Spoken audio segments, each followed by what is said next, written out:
Moving forward, how technology is changing asset management. Technology is fundamentally reshaping asset management, introducing a paradigm shift in how financial professionals analyze, allocate, and manage assets. The integration of artificial intelligence, machine learning, and data analytics has revolutionized decision-making processes, enabling more sophisticated risk assessments, predictive modeling, and personalized investment strategies.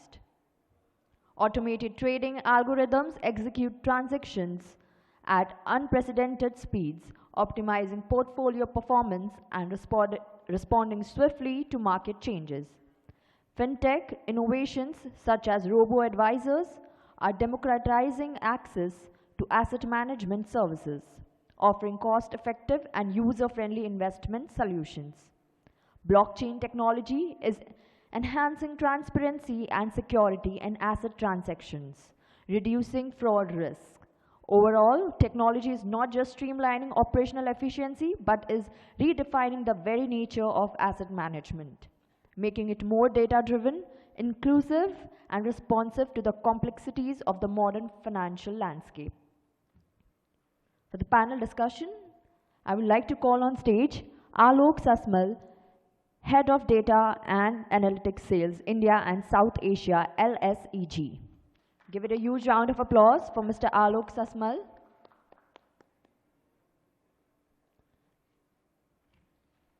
Mr. Ausang Shukla, Founder and CEO, CapHive.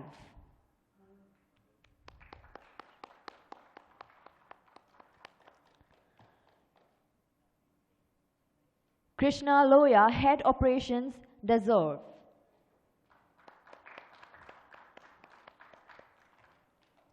Udit Sureka, EVP and Head of Products, Nuvama Asset Services, Session Chair.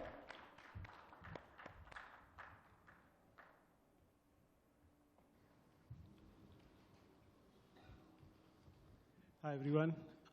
So, as the presenter rightly said, technology is all pervasive, covers pretty much everything that we do in most ways to a fairly large degree now. But given the large nature of, or the large scope of the topic, we decided to kind of restrict ourselves to 3 specific things without compromising too much on the breadth. So basically we're looking at investors, investments, and operations, which affect a fund typically the most. So we've got Ausang, kind of who will be talking on the investor side and investor management. Aloke will give us some insights on data and investments and how data is changing the way you invest, how you perceive investments. And Krishna obviously brings the operations part of it, how technology is impacting, how are they looking at changing the very nature in which they manage a fund and the various aspects related to it. So quickly getting down to brass tacks, Ausang. So, I mean, what is, just to kick off, can you just give a brief about what CapHive is looking at? What is the problem statement that you're trying to solve for? And how did you choose this space to tackle amongst the many things that technology can do in investment management? Hi, thanks, Udit. Good afternoon, everyone. So just one line on CapHive. CapHive is a technology platform for private capital markets. And we essentially create SaaS platforms for private market funds and transaction management platforms for private companies and for funds. So I think I'll kind of combine your 2 questions, if I may. If we look at it, just the private markets funds, and that we as CapHive, we only focus on the private side, so Cat 1s and Cat 2s in the AIF context. Not too far back, 5-7 years ago, right? A decent sized fund would be 30-50 investors, and that's about it. And we've had some outstanding presentations and speakers today talking about and everyone's aware about how the market has expanded. A normal fund is par for the course is 100 to 200 investors already. Multiple funds by each fund manager. And if you look at any conservative estimate of how this market is growing over the next few years, this is growing manifold. And this is just on the investor side. You add to a portfolio side, a typical private market fund has anywhere between 10 to 30 portfolio companies, depending on their focus, for each fund vehicle. So again, multiply that by number of fund vehicles, multiply that by the number of fund vehicles that will come up over the next few years. This is a problem statement made for technology, because essentially, if you look back, again, about 10, 15 years ago, technology was a back office support tool. We are now, fortunate to live in the era of generative AI. Technology has evolved, at the very least, into perhaps your singularly most productive analyst who doesn't take leaves, who works 24/7 and doesn't quit. So, so in that context, that's true, actually. You have to press restart, but that aside, so I think essentially the question was, how can technology look at making the space interesting for, and from our own backgrounds, operating in private markets for the past 2 decades. We've seen this evolve significantly. We've seen kind of, some of the issues people face in this. And said, why have we are, despite all these, fancy terminologies, we're still seeing funds struggle with basics, right? Just let's make the basics part of doing everything, handling investors, which is onboarding, reporting, generating, hundreds of statements, and then throw in all the complexities of bespokeness, et cetera, required, et cetera. We still, as an industry, having to struggle with that because it's evolved so rapidly. And there has been very less technology built exclusively for this space, right? For the lack of better options, people have kind of, cobbled together things made for public markets, which don't necessarily, it's a very different space. So there was a need for creating this. And saying, this is the base level. Let's look beyond that. I think in any perspective, and these are extremely savvy fund managers who are sitting in this room, and they're themselves pushing their portfolio companies to be at the forefront of innovation. So I think, can technology enable some of that innovation?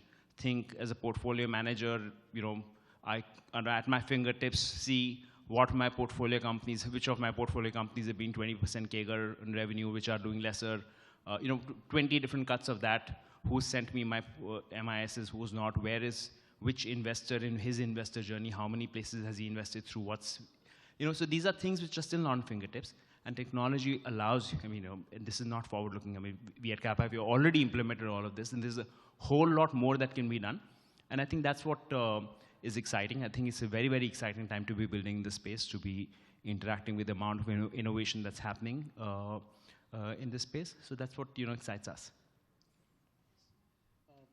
Coming to you, Aloke, like, your products are something,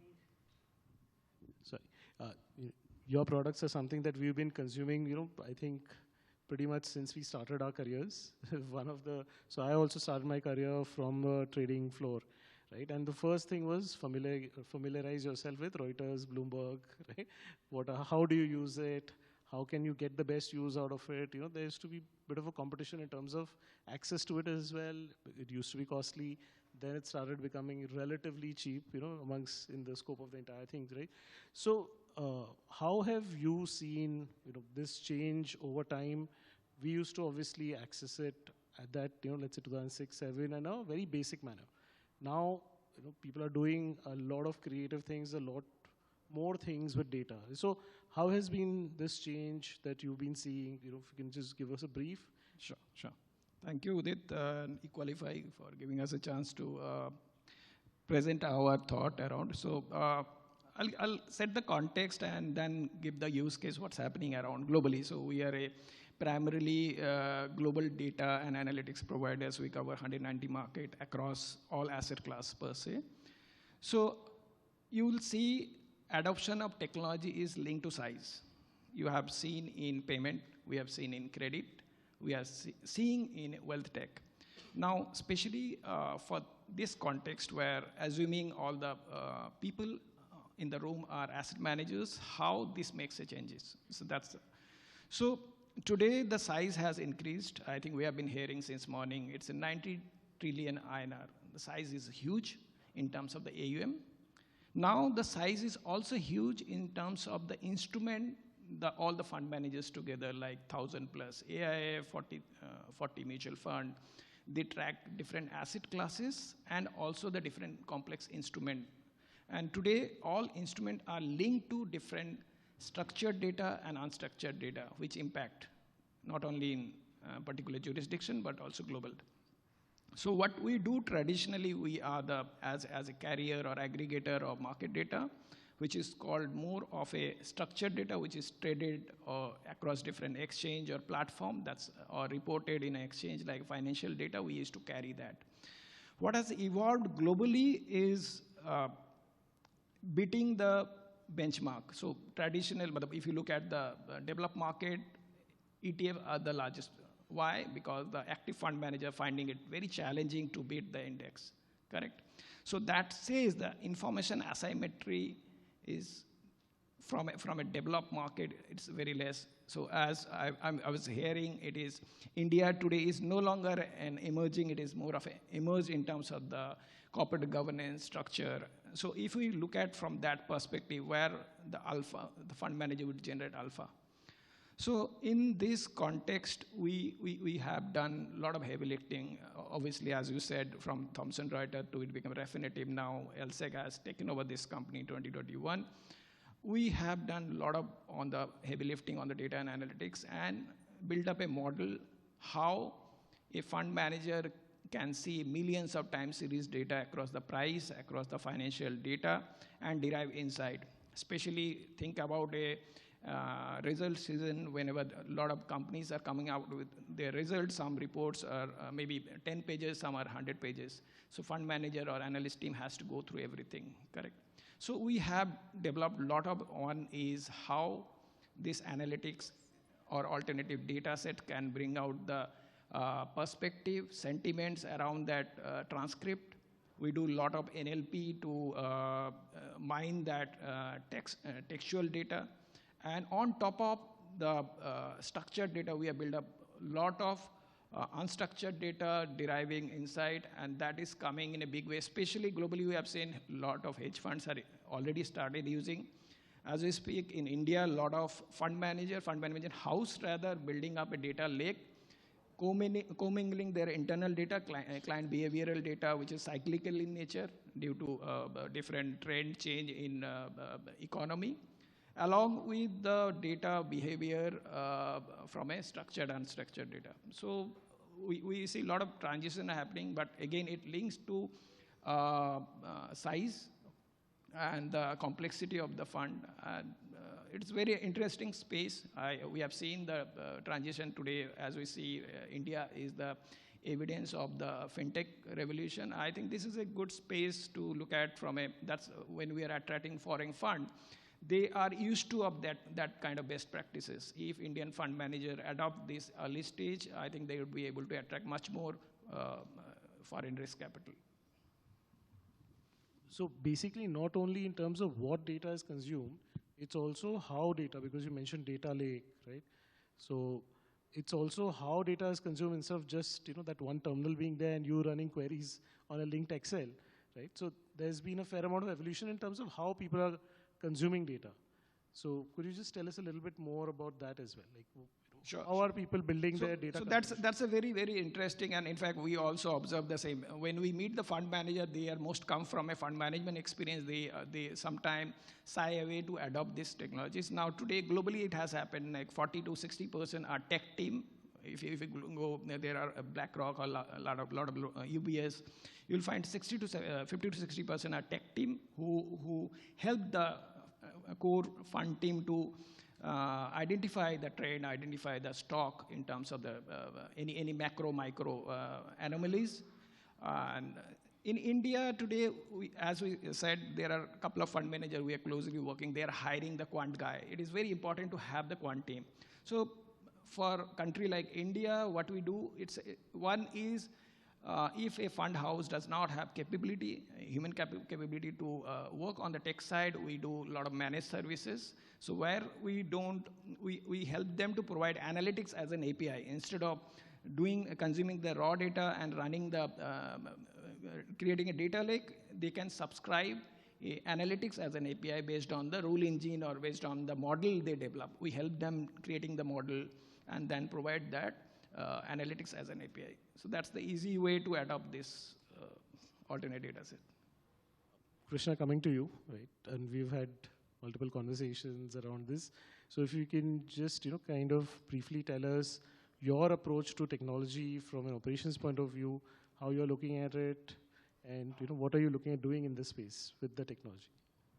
Let me start by this. I started working in the wealth management space. At almost 12 to 14 years back. At that point of time, what we were doing was essentially we were looking at huge amount of Excels, and that is typically what that is how we are managing portfolios or how we are maintaining client portfolios and things like that. And now life has evolved so much to that extent that we have partners like you. I just need to give my request, and there is an output which is available. So this is where we have seen the entire evolution of things. Now coming to data, like at Dezerv, I would just want to add to this that today the kind of data that is available is insane. Just to give you an example, today at Dezerv we are managing assets, tracking assets of more than 35,000 crores, and for more than 1.5 lakh users. So that insights what we have today on a user, the way he invests, or the kind of market they come from, or all of this. Once we start leveraging on this, the way we could approach our users, it will be very, very different. So data from an operations standpoint, life has changed drastically, and at the firm level, how we are consuming data, it's also gone beyond beyond words. In terms of your approach to technology, which is fairly interesting one, so if you can just elaborate a little on that. Yeah. So I'll just give you a nugget on what we are trying to do at Dezerv. And it is extremely counterintuitive. It is coming from me.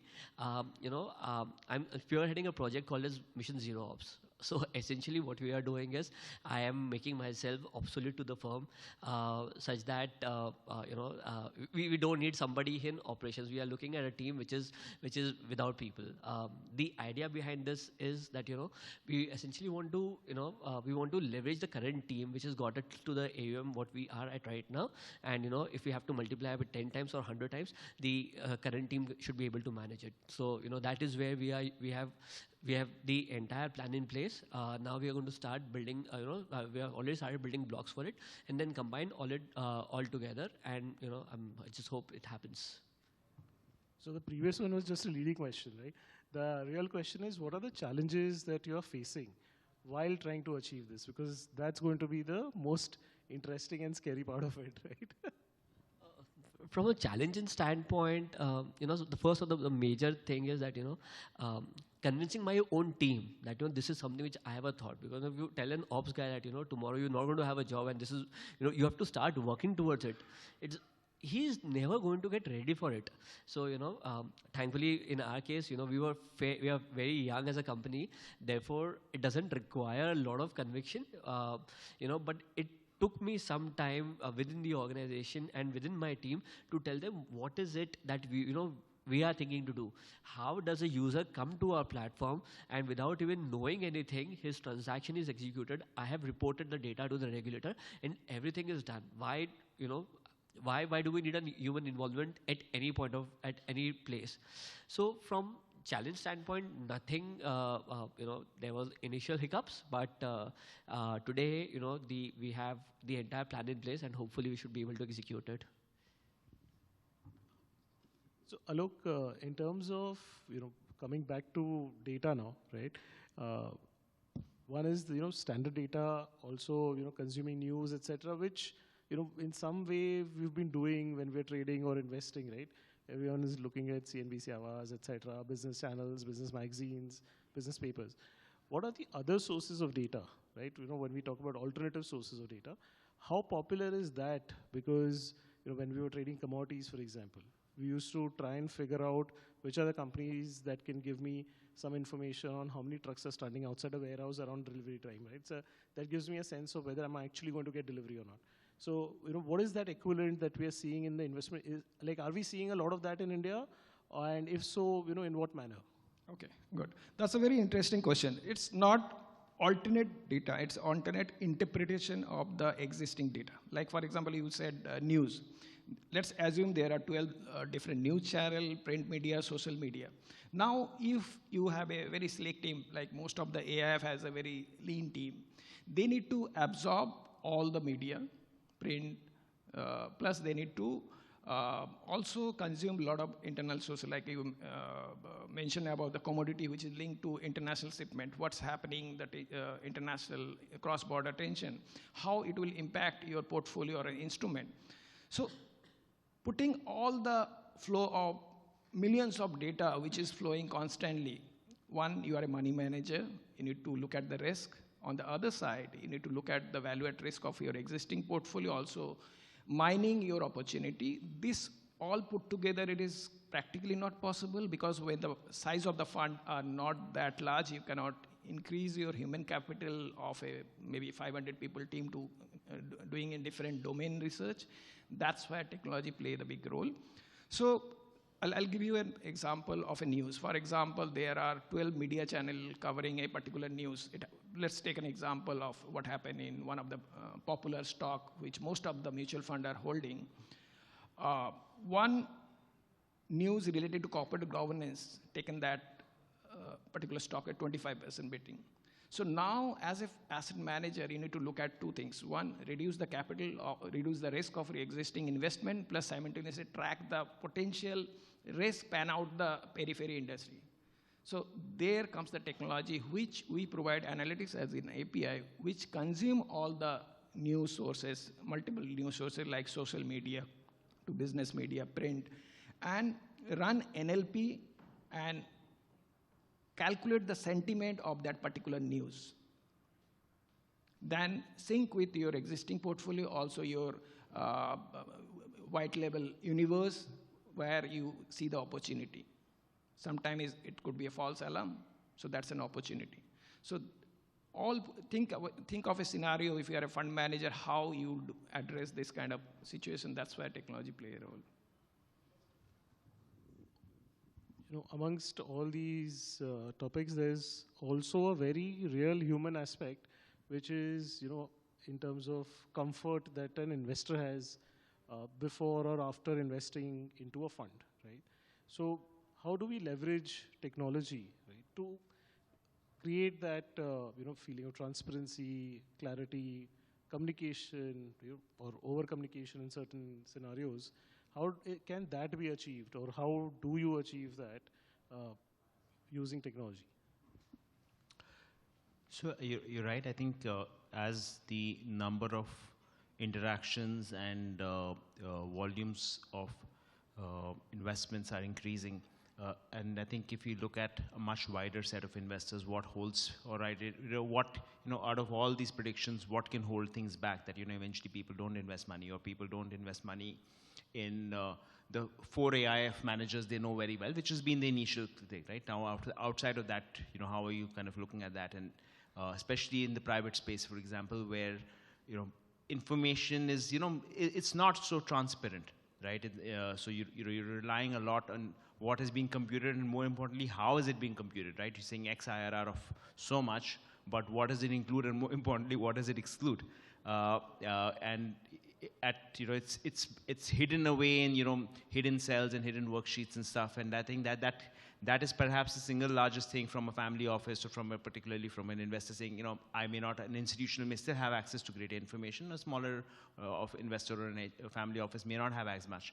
And I think that's one simple part which is quite interesting and encouraging, that some of our early clients that came on saying that we want, how does technology make this increase the level of trust, right? So 2-3 ways. For example, simplest, lowest hanging fruit is making sure that the reportings are going in a particular point of time, right? It is getting delivered. There is no confusion about it, and it's not hidden away in some email. People can log in, see it, get access to all kinds of information. There are second, third, fourth layers to it. There are exceptionally complex computations that funds have to do for a variety of items, etc. And where is it being done? How is it being done? Today, through technology, if the fund manager so wants, they can actually enable the investor to see a full drill down of what's kind of gone down, relevant only to their, their investment, of course.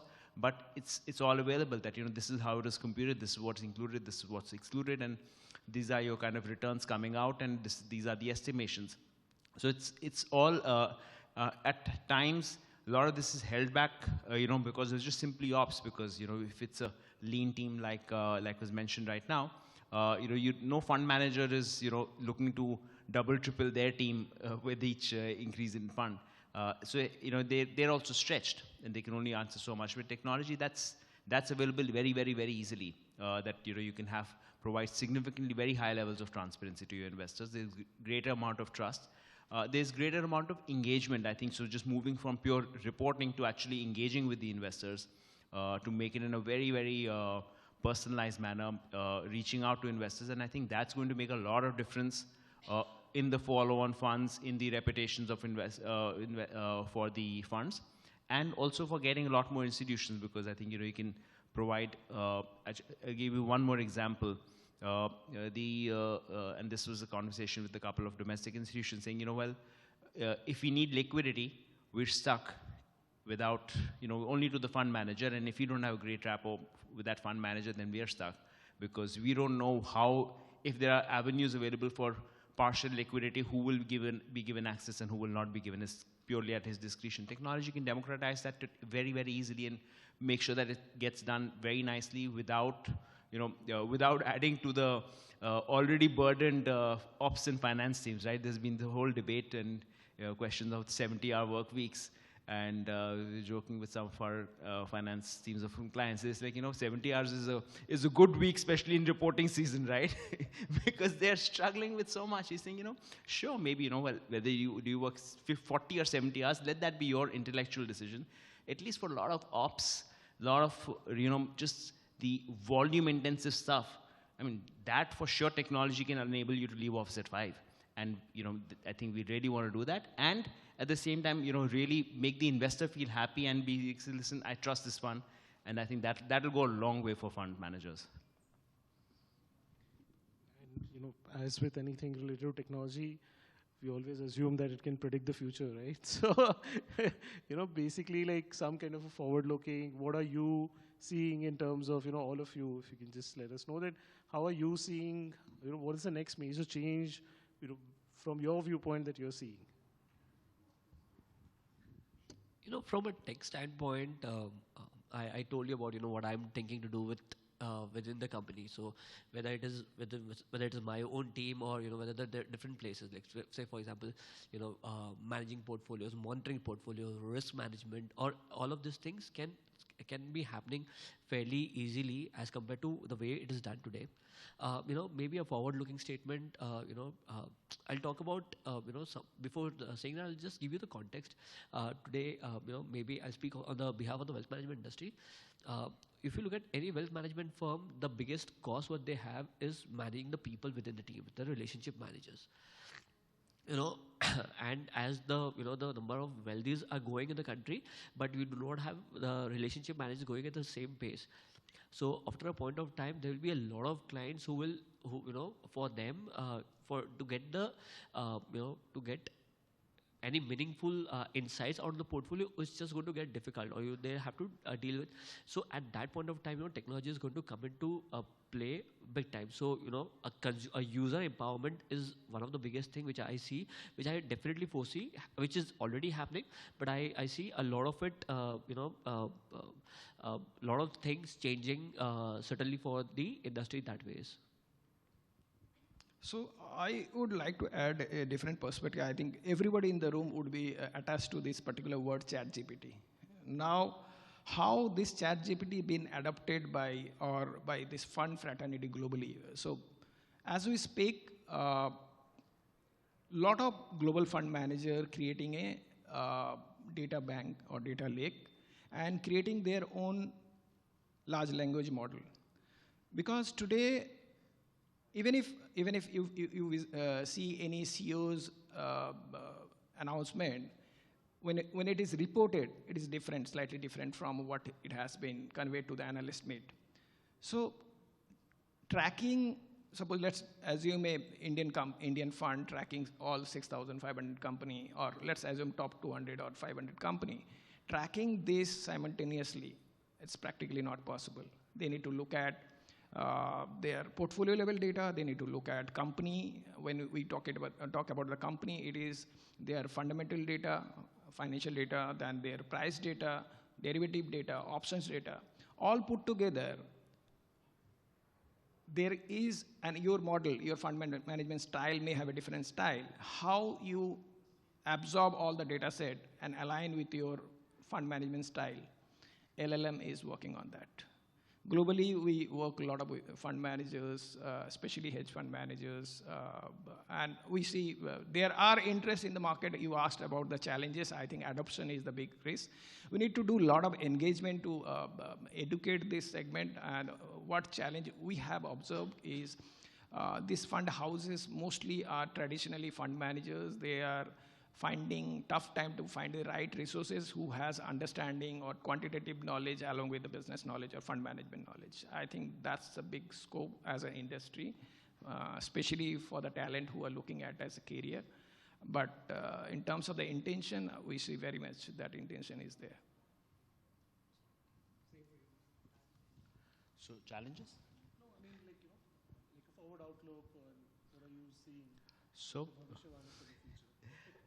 I think, I think there will be, it's very encouraging, right? We're sitting in a conversation on alternative investment management, and there is a panel on technology, right? I think that at least is a step forward. So, we're moving the right direction.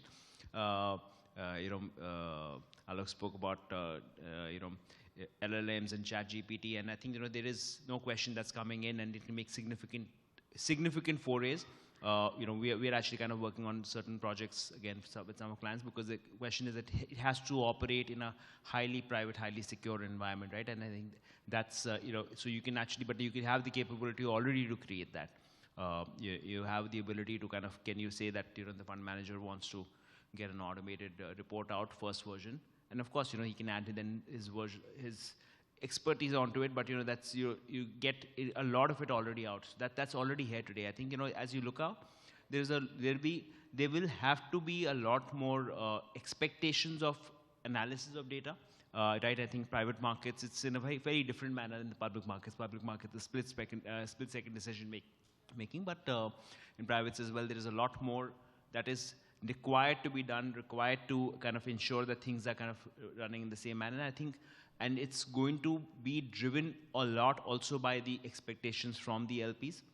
So far it's been driven by expectations of LPs for the large institutional natures. I think increasingly it's coming in from family office. Second, I think the entire constructs of how asset managers operate, right? As there is a huge amount of value that they bring, but at the same time, there's a lot greater expectation. Right? There was a study in by the WEF on LPs looking at co-investments, and over a 5-year period, the folks wanting exposure to co-investments had gone up from approximately, if I'm not wrong, 32, 33% to 80%.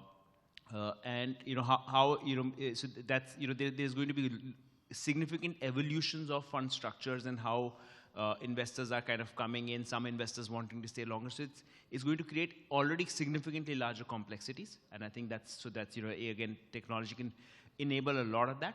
And last part, I think, which we're already in the middle of seeing is, lot higher compliances, lot higher regulatory requirements. As anything which becomes more mainstream, it's, only natural to expect greater regulatory oversights and stuff, shorter timelines. So, to be able to kind of, again, press a button, get the regulatory reports done, give access to regulators to certain parts of, warehouse things, a lot of this will be required going forward. And I think I think that these are the parts which, in having an integrated and kind of long-term approach to technology will really kind of help, build a lot more stronger, stable fund management shops. Totally. I think from our perspective as well, one thing that we're trying to do is at least put an expiry date on Excel sheets, right? So most of it, actually, we have moved away from Excel. But when you get a first of its kind or a new requirement comes in, even today you have to allow some period in Excel at least till you formalize your understanding, and then you move it to a system, right? So I think, as you said, even for us, I think currently about 30% of the team overall is the tech team. Right? It's a dedicated tech team for the asset services piece, and I think that's the way to go. We are basically looking at doing a complete end-to-end, complete front-end to back-end integration using technology. So we already have OMS, so digital onboarding is there. At some time, maybe we'll have a tech, trading front-end as well, which allows you to execute.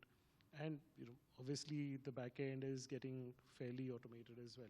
So the idea is, as you've already said, that it will become more and more a part of our life. It is a part of our life. I think it's going to take over a lot more. And hopefully, that adds stability and scalability without trying to hire a lot more, which I think is, probably one of the biggest challenges at industry level. As you rightly mentioned, not only the cost of hiring resources, but also the availability of resources, experienced resources especially. Right? I think with that, we'll open it up for questions.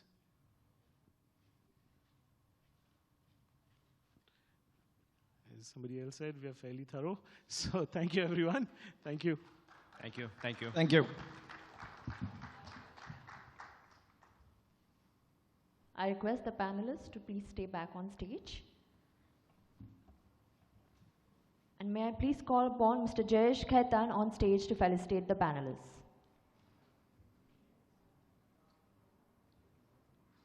Mr. Jayesh?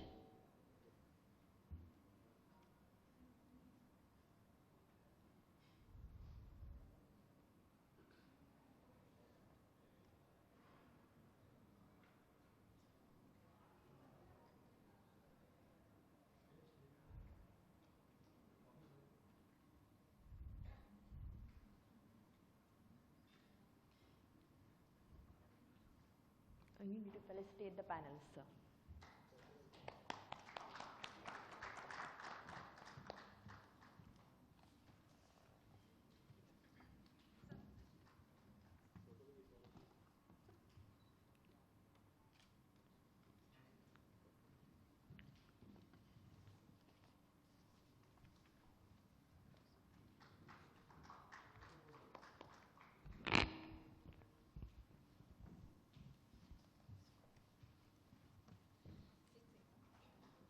I know there are very few people in the ballroom, but still we can keep the applaud going. Thank you.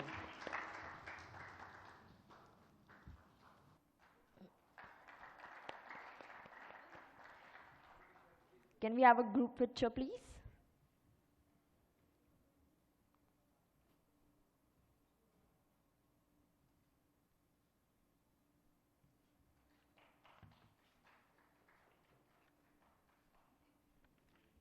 Thank you so much for doing the honors. You all may please take your seat.